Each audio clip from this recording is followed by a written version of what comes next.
Hi teachers, how are you?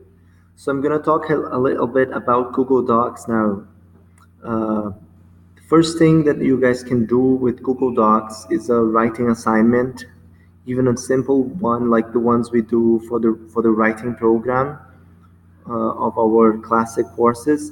So for example, this is the example of a template that our course designers came up with of the writing one of the 2B course. So students would scroll down the page, and then this is something you can demonstrate to them in class. And this is the place where they usually write down their first draft. You give them feedback that they can see later, then they copy everything, scroll down the page, and paste it under second draft. And this is an example of a writing assignment, a very simple writing assignment on Google Docs that you can have your students do.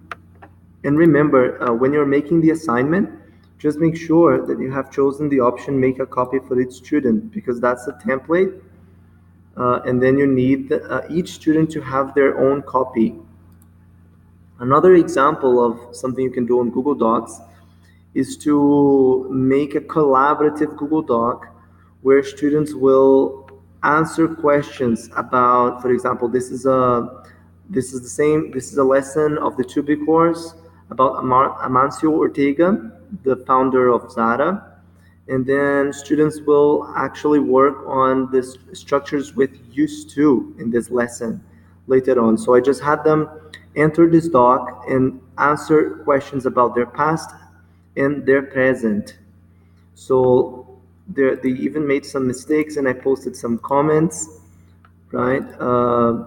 And then the nice thing is that I made sure to for them not to identify themselves, because the follow up for this will be a find someone who activity, and they will have to ask questions like, did you used to take swimming classes? Or did you used to have many dolls? So it can be really nice. You can really enhance your classes with activities like this. But even if you turn a talking corners into a Google Doc in which students will have to discuss something in pairs and write down their answers, this can be really, uh, you know, different from what they're used to, because then they also work on structures. They pay more attention to the things they say and how they write it down. It can be a really nice exercise for them, to have throughout the semester, so that when they go to their formal pieces of writing that they have to turn in, they have practiced structures of sentences that can be really helpful for them. So, using Google Docs in class can really help your students develop their writing skills and reflect more about how they form sentences and how they convey information in general. Mainly teenagers and kids, because they just usually talk without even thinking what they're saying, and they don't reflect as much as we wanted them to when they're making saying sentences and coming up with structures. So I think it can be really helpful for them. That's it, guys. I hope you have liked it.